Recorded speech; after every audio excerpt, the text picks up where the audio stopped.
முதல் வசனம் நீதிமொழிகள் 22. திரளான ஐஸ்வர்யத்தை பார்க்கிலும் நற்கீர்த்தியே தெரிந்து கொள்ளப்படத்தக்கது. பொன் வெள்ளியை பார்க்கிலும் தயையே நலம். அல்லேலூயா, ஆமென். இந்த நாளில் செய்தியின் தலைப்பு தயையே நலம். தயை அப்படின்னா நான் ஏற்கனவே சொன்னேன், தயை என்றதுக்கு என்ன அர்த்தம்னா நன்மை செய்ய கொண்டிருக்கும் ஆசை தயை. அல்லேலூயா. தயையோட விளக்கம் என்ன? நன்மை செய்ய கொண்டிருக்கும் ஆசை தயை. இதில் முன்மாதிரியாக நம்ம யாரை வச்சு பார்க்கணுன்னா ஆண்டவராகிய இயேசு கிறிஸ்துவை மாத்திரம்தான் வைத்து பார்க்க முடியும். அவர் ஒருவர் மாத்திரம்தான் எந்தவித எதிர்பார்ப்பும் இல்லாமல் எல்லாரிடத்திலும் தயை உள்ளவராய், தயை பெருத்தவராய் அவர் ஒவ்வொருடைய வாழ்க்கையிலும் கிரியை செய்கிறத, இல்லை அவர் ஒவ்வொருடைய வாழ்க்கையில் அற்புதங்களை செய்கிறத வேதத்தில் நம்ம அதே இடத்துல வாசிக்க முடியும். ஆதியாகமத்தில் இந்த பழைய ஏற்பாட்டு நாட்களில் ஒரு மறைமுகமாய் தயை உள்ளவராக இருந்தார். தாவீதுக்கு தயை உள்ளவராக இருந்தார், ஆபிரகாமுக்கு தயை உள்ளவராக இருந்தார், நன்மை செய்யும்படியாய் அவர்களோடு கூட உடன்படிக்கை பண்ணுகிறவராக இருந்தார். ஆனால் புதிய ஏற்பாட்டில் நம்ம பார்க்கும் என்று சொன்னால், நான் மத்தேயு சுவிசேஷம் ஆரம்பிக்கிற இந்த 4 அதிகாரம் 3 அதிகாரத்திலிருந்தே என்ன செய்கிறார்னா அவருடைய தயை எல்லா இடங்களிலும் வெளிப்பட்டு கொண்டே இருக்கிறது. அவருடைய 12 வயது தொடங்கி அவர் எல்லா இடங்களிலும், அவரை குறித்து வருகிற எல்லா இடங்களிலும் அவர் நன்மை செய்கிறவராய் மாத்திரமே அவர் இருந்திருக்கிறார். அல்லேலூயா. தீமை செய்த போதிலும் கூட அங்கே நன்மையை அவர் என்ன செய்கிறார். நன்மை அப்படின்றது நம்முடைய கண்களில் எப்படி தெரியும்னா, நன்மை செய்தவருக்கு நன்மை என்ன செய்யணும், திருப்பி செய்யணும். இது ஒரு இந்த கல்யாண வீட்டில் மொய் வைக்கிற மாதிரி. ஒருத்தர் நமக்கு இவ்வளோ மொய் வச்சாங்கன்னா அவங்க பிள்ளை ஃபங்க்ஷனுக்கு என்ன செய்யணும், அதை விட ஒரு 100 ரூபா எக்ஸ்ட்ரா என்ன செய்யணும். இப்போ நன்மை செய்கிறது என்ன செஞ்சிருச்சுன்னா அப்படி தான் ஆயிடுச்சு. எனக்கு ஒருத்தர் உதவி செய்தாருன்னா நான் என்ன செய்வேன், அவருக்கு உதவி செய்வேன். எனக்கு ஒருத்தர் நன்மை செய்தார்னா அவருக்கு நான் என்ன செய்வேன், நன்மை செய்வேன். இவங்க எனக்கு என்ன செஞ்சாங்க, நான் எதுக்கு இவங்களுக்கு செய்யணும். இப்படிப்பட்ட காரியங்கள் என்ன செய்கிறது எல்லாருடைய இருதயத்திலும் ரொம்ப எளிதாய் தோன்றா. ஆனால் வேதம் அப்படி ஒரு நாள் என்ன செய்யலை, சொல்லலை. ஆண்டவர் மலை பிரசங்கத்தில் ஆரம்பித்து அங்கேருந்து சொல்ல ஆரம்பிக்கிறார், உன்னை ஒரு துன்பப்படுத்தினா அவனுக்காக என்ன செய், ஜெபம் பண்ணுங்க. உன்னிடத்துல யார் ரொம்ப கடினமாக நடக்கிறாங்களோ அவங்கள ஆசீர்வதிங்க, அவங்கள நேசிங்க. உன்னை நேசிப்பது போல் பிறனை நேசி. இப்படித்தான் எல்லா இடங்களிலும் அவர் சொல்லிக் கொடுக்கிறாரே தவிர ஒரே இடத்துல கூட என்ன செய்யலை, சுயமாய் அவர் சுய காரியங்களை வெளிப்படுத்தவும் இல்லை, அவர் செய்யவும் இல்லை. அதுக்குண்டான ஒரு அடையாளமும் வேதத்தில் இல்லை. நன்மை செய்கிறவராய் சுற்றி திரிந்தார் அப்படின்னு தான் அவர் குறித்து வேதம் சொல்லுகிறது. இங்கே கவனிங்க, நீதிமொழிகள் 22:1 இப்படியாய் சொல்லுகிறது, அவர் திரளான ஐஸ்வர்யத்தை பார்க்கிலும் நற்கீர்த்தியை தான் என்ன செய்கிறாரு, தெரிந்து கொள்ளப்படத்தக்கது அப்படிங்கிறார். அப்புறம் பொன் வெள்ளியை பார்க்கிலும் தாயையே நல. என்ன, எதை ஒப்பிட்டு பார்க்கிறார்னா பொன் வெள்ளி அப்படின்னா நம்முடைய கண்களில் விலையேற பெற்றது, அப்படி தானே. இப்போது ஒரு ரோட்டில் போகிறீங்க, ஒரு இடத்துல ஒரு சின்ன ஒரு பணக்கட்டு இருக்குது, சரியா. ஆனால் அதுக்கு மேலே ஒரு சின்ன தங்க மோதிரம், இல்லை ஏதோ ஒரு கம்மல், சம்திங் ஏதோ ஒரு என்ன தங்கத்தில் ஒன்று இருக்குது, என்ன ஒரு பணக்கட்டு, ஒரு தங்கம். இப்போது இங்கே போனால், இந்த ரூட்டில் போனால் என்னது, வரவு. அல்லேலூயா. இப்போ இன்னொரு ரூட் இருக்குது. இந்த ரூட்டில் என்னென்னா நம்ம போய் என்ன செய்யணும், செலவு பண்ணணும். ஏன், நிறைய பேர் முடியாதவங்க இருக்கிறாங்க, இல்லை சில காரியங்கள் இருக்கிறது. நம்ம போனால் என்ன செய்யுது, செலவாகுது. நம்ம எந்த ரூட்டை தேர்ந்தெடுப்போம், எந்த ரூட்டுக்கு ராஜ்குமார் போவானி என்ன, நமக்கு எந்த ரூட்டு இப்போதைக்கு தேவையோ. அல்லேலூயா. எல்லா மனுஷனும் எல்லா மனுஷிகனும் என்ன செய்வாங்கன்னா அந்த பணம் இருக்கிற ரூட்டு தான் என்ன செய்வாங்க, தேர்ந்தெடுப்பாங்க. ஒரு தகப்பனுக்கு 6 பிள்ளைகள் உண்டு. அந்த 6 பிள்ளைகளையும் அந்த தகப்பன் ரொம்ப செல்வ செழிப்பாக வளர்க்குறார். ஒரு குறை இல்லை. எல்லாருக்கும் நல்ல படிப்பு, எல்லாருக்கும் நல்ல கைக்கு செலவு பண்ண காசு, எல்லாவற்றையும் என்ன செய்கிறார், அவர் ரொம்ப அவங்களுக்கு தேவையை நேர்த்தியாக பூர்த்தி செய்து கொண்டு வருகிறார். இந்த தகப்பனுக்கு எப்படியாவது இவரில் வேதத்துக்குள்ளே என்ன செய்யணும், கொண்டு வரணும் அப்படின்னு ஒரு ஆசை. அப்போது அவருடைய 6 பிள்ளைகளை என்ன செய்கிறார், கூப்பிட்றார். கூப்பிட்டு 6 பிள்ளைகளிடத்திலும் ஒரு காரியத்தை சொல்கிறார். இங்கே பாருப்பா, இது உனக்குரிய சொத்து. இது இந்த வேதாகமத்தை பக்கத்தில் வச்சுட்டார். எனக்கு நீ இந்த வேதாகமத்தை எடுக்கணும்னு ஆசை, ஆனால் உனக்கு சொத்து வேணுமா, இந்த வேதாகமம் வேணுமா அப்படின்னு அவர் கேட்குறாராம். 6 பிள்ளைகளும் சொத்து வேணும்னு எடுத்துட்டாங்க. ஹல்லேலூயா. அந்த வீட்டில் ஒருத்தன் வேலை பார்க்குற வேலைக்கார பையன், அவன் அவனுக்கும் என்ன செய்கிறாரு, ஒரு சின்ன பகுதி வச்சுருக்கிறார். அவனையும் டெஸ்ட் பண்ணணும். இப்போ அந்த பையன்கிட்ட இந்த மாதிரி உனக்கு ஒரு சின்ன தொகை இருக்குது, இந்த பணத்தை நீ எடுக்கிறியா, இந்த வேதாகமத்தை நீ எடுக்கிறியா, எது உனக்கு வேணும்?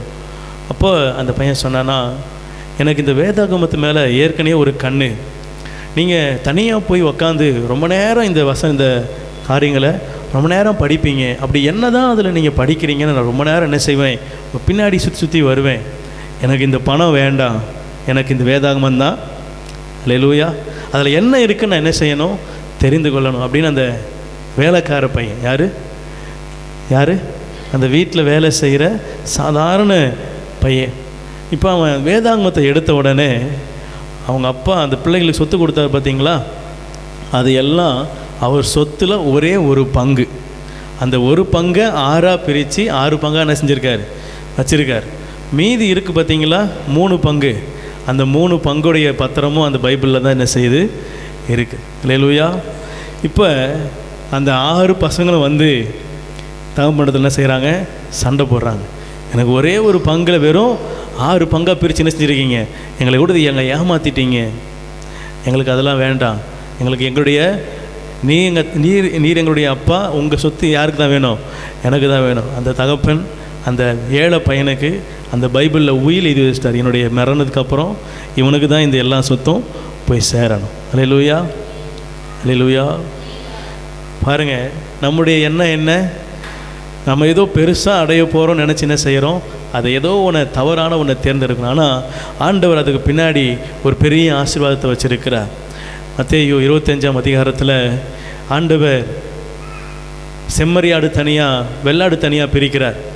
செம்மறியாடெல்லாம் பரலோகத்துக்கு போகும்படியாக சொல்கிறார், வெள்ளாடெல்லாம் நரகத்துக்கு போகும்படியாக என்ன செய்கிறாரு சொல்கிறார். அப்போது இந்த செம்மறியாட்டு கூட்டத்தை பார்த்து சொல்கிறாரு, நான் பசியாக இருந்தே எனக்கு உணவு கொடுத்தீங்க, நான் தாகமாக இருந்தேன் எனக்கு தண்ணி கொடுத்தீங்க, நான் ஆடை இல்லாமல் இருந்தேன் எனக்கு உடை கொடுத்தீங்க, நான் சிறைச்சாலை காவலில் இருந்தேன் என்னை பார்க்க வந்தீங்க, இவையெல்லாம் நீங்கள் எனக்கு செய்தீங்க, நீ நற்கிரியைகளை செய்தீர்கள். ஆகவே நீங்கள் உங்களுடைய பிதாக்கள் காலம் முதற்கொண்டு உருவாக்கி வைக்கப்பட்ட அந்த பரலோக ராஜ்யத்துக்கு என்ன செய்யுங்க, போங்க அப்படின்னு சொன்னவுடனே அந்த செம்மறியாடு கூட்டம்லாம் ஒன்றா சேர்ந்து கேட்குதான், நாங்கள் எப்போ உண்மை பசியாக பார்த்தோம், நாங்கள் எப்போ உண்மை ஆடை இல்லாமல் பார்த்தோம், எப்போ உண்மை தாகம் உடையவராக பார்த்தோம், எப்போ உண்மை சிறைச்சாலையில் பார்த்தோம்.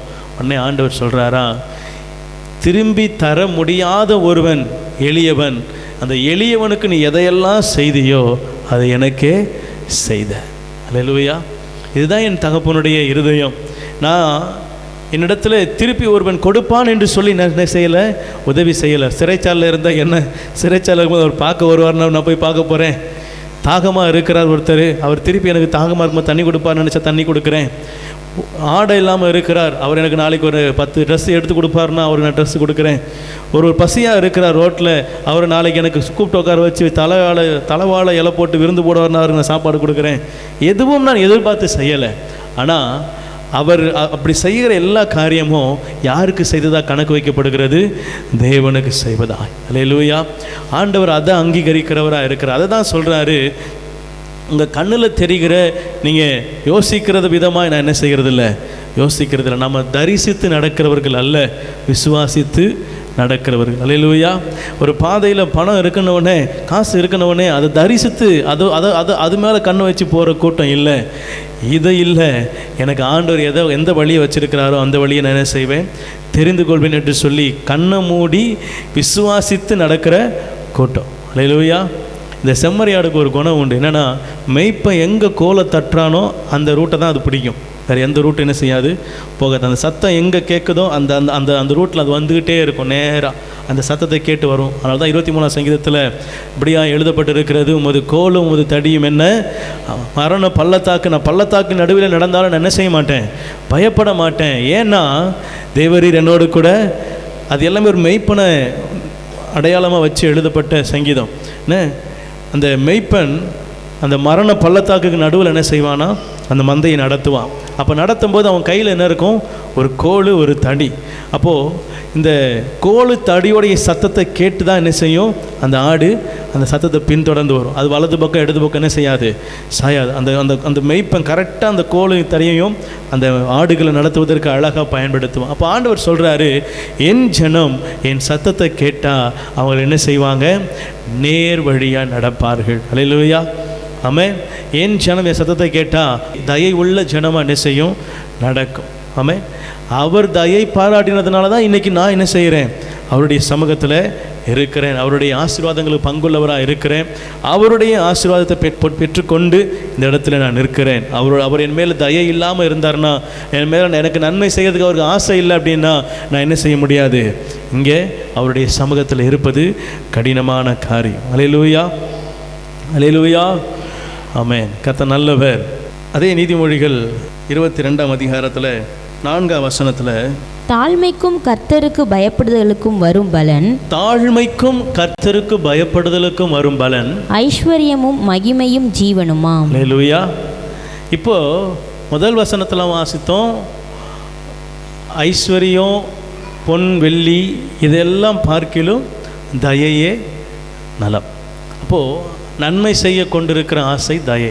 அப்போ ஆண்டவர் சொல்கிறாரு, இந்த பொன் வெள்ளி ஐஸ்வர்யம் பொக்கிஷம் இவைகளை தேடுவதை பார்க்கிலும் தயை உள்ள ஜனமா, அன்மை செய்ய ஆசை உள்ள ஜனமா, கிருபை ஆண்டவரால் பெற்றுக்கொண்ட நாம் அநேகருக்கு அதை கொடுக்கிறவர்களாய் அதில் பங்குள்ளவர்களாய் நாம் இருக்க வேண்டும் என்று சொல்லி முதல் வசனத்தில் அழகாய் ஆண்டவர் சொல்கிறார். இப்போ இதே ஐஸ்வர்யத்தை அவங்க நமக்கு தருகிறேன் அப்படின்னு சொல்கிறார். அல்லேலூயா. இப்படி நம்ம நடந்தோம் அப்படின்னா, அப்போ முதல் வசனத்தின்படி நம்ம நடந்து தயை உள்ள ஜனமாக, ஆண்டவருக்கு பிரியமுள்ள ஜனமாக இருந்தோம்னா, 4ஆம் வசனத்தை சொல்கிறபடி நம்ம கர்த்தருக்கு பயந்த ஜனமாய் கருதப்படுகிறோம். அப்படி தானே? இப்போ நம்ம ஆண்டவருடைய வார்த்தையை கேட்கிறோம் அப்படின்னா நம்ம கர்த்தருக்கு பயந்த ஜனம். அப்போ ஆண்டவர் சொல்கிறாரு, எனக்கு பயப்படுகிற பயம் ஒரு இடத்துல இருக்கிறபடினாலே அதனால் வருகிற ஆசீர்வாதம் என்ன தெரியுமா, ஐஸ்வர்யம் கனம் ஜீவன். அல்லேலூயா. இவைகளை கர்த்தர் என்ன செய்கிறார், நமக்கு கொடுக்கிறவராக இருக்கிறார். பாருங்கள், சாலமோன் அவன் கேட்கும்போது எனக்கு வெறும் ஞானத்தை மட்டும் என்ன செய்யுங்க ஆண்டவரே தாங்க.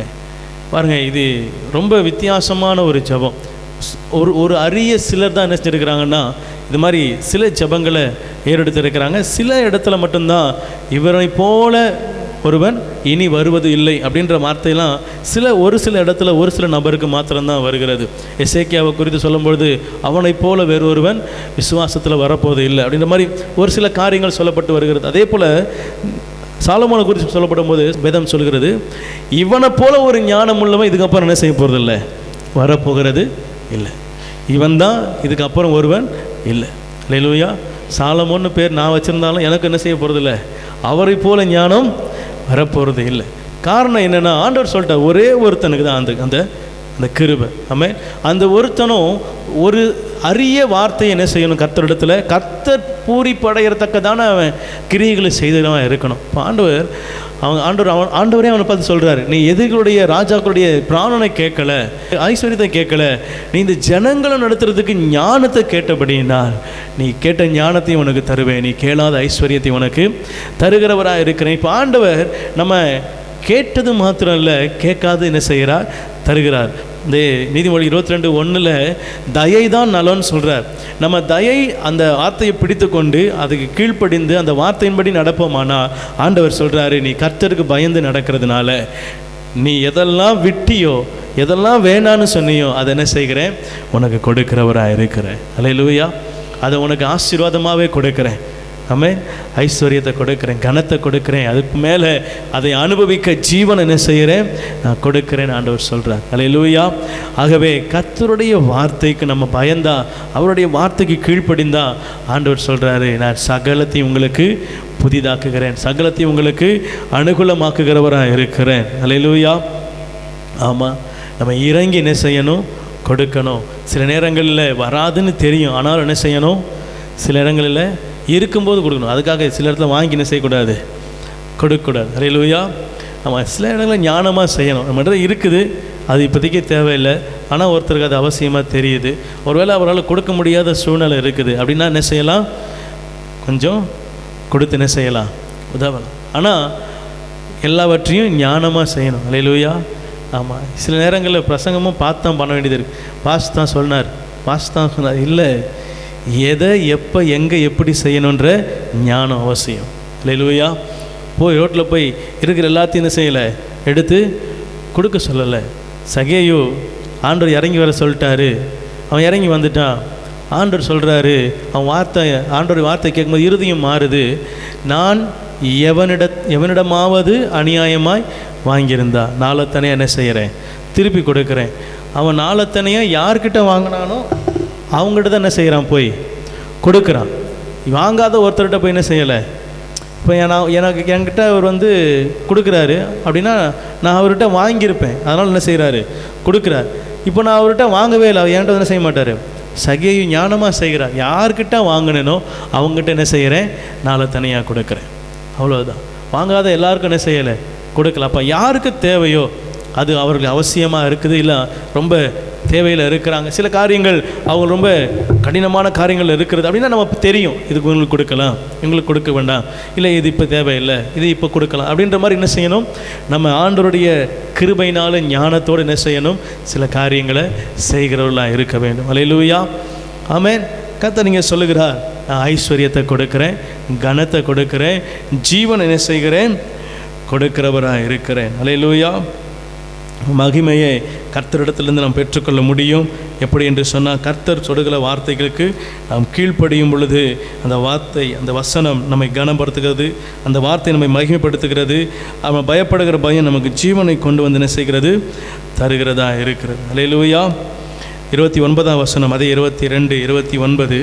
தன் வேலையில் ஜாக்கிரதையாய் இருக்கிறவனை நீ கண்டால் அவன் நீசருக்கு முன்பாக நில்லாமல் ராஜாக்களுக்கு முன்பாக நிற்பான். ராஜாக்களுக்கு முன்பதாக நிற்பான். அல்லேலூயா. அப்படியே லைனாக சொல்லி முடிக்கிறேன் பாருங்க. முதல் வசனத்தில் அவர் ஐஸ்வர்யம், கனம், மகிமை, மேன்மை இது எல்லாவற்றையும் விட தயையே நலம் அப்படின்னு சொல்கிறார்.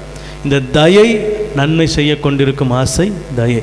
நம்ம நன்மை செய்கிறவர்களாய், கிரியை செய்கிறவர்களாய், நன்மையான கிரியை செய்கிறவர்களாய் இருப்போம் என்று சொன்னால், முதல் வசனத்தின்படி கர்த்தருடைய வார்த்தைக்கு என்ன செய்கிறோம், கீழ்ப்படுகிறோம், அவருக்கு பயந்து நடக்கிறோம். இப்படி நீங்கள் பயந்து நடக்கும் பொழுது 4வது வசனம் உங்கள் வாழ்க்கையில் என்ன செய்யும், நிறைவேறும். என்னது, நீங்கள் கர்த்தருக்கு பயப்படுகிறதுனால உங்கள் வாழ்க்கையில் நீங்கள் எதெல்லாம் விட்டீங்களோ, முதல் வசனத்தில் ஐஸ்வர்யம், கனம் எல்லாத்தையும் விட்டீங்களோ, அது எல்லா ஆசீர்வாதத்தையும் 4வது வசனத்தில் ஆண்டவர் உங்களுக்கு உரிமையானதாக என்ன செய்கிறார், அவரே கொடுக்கிறார். அல்லேலூயா. அவரே கொடுக்கிறார். கொடுத்துட்டு சொல்கிறாரு 29ஆம் வசனத்தில், நீங்கள் அதை ஜாக்கிரதையாக செய்தி முடித்தீங்கன்னா ஒரு நாள் ஒன்று வரும், அவருடைய வருகை நாள். அது நம்முடைய காரியங்கள் எல்லாம் ஜெயமாய் முடிகிற நாள். அது நல்ல போராட்டத்தை போராடி முடிக்கிற நாள். அது அந்த நாள் வரும் பொழுது நம்ம நீசனுக்கு முன்பதாக நிற்க மாட்டோம், ராஜாவுக்கு முன்பதாக நிற்போம். அல்லேலூயா. ராஜாவுக்கு முன்பதாக எப்படி நிற்போம்னா, சகல ஆசீர்வாதங்களுக்கு பாத்திரவான்களாய், அந்த பரலோக ராஜ்யத்துக்கு உரிமையாளர்களாய், கர்த்தர் நமக்கென்று வைத்திருக்கிற அந்த ராஜ்யத்தில் பங்கு பெறுகிறவர்களாய் என்ன செய்வோம், நிற்கிறவர்களாய் இருப்போம். அல்லேலூயா. ஆமென். சுவிசேஷத்தில் ஆண்டவர் சொல்கிறாரு, என்னுடைய நாமத்தின் நிமித்தம் நீங்கள் எவைகளெல்லாம் விட்டீங்களோ அவை எல்லாவற்றையும் இரட்டத்தனையாக பெற்றுக்கொள்வீர்கள். அல்லேலூயா. யோபு கர்த்தருடைய நாமத்தின் நிமித்தம் தன் ஆசீர்வாதங்கள் மொத்தத்தையும் இழந்தார், ஆனால் இரட்டத்தனையாய் ஆசீர்வாதம் செய்தார், பெற்றுக்கொண்டார்.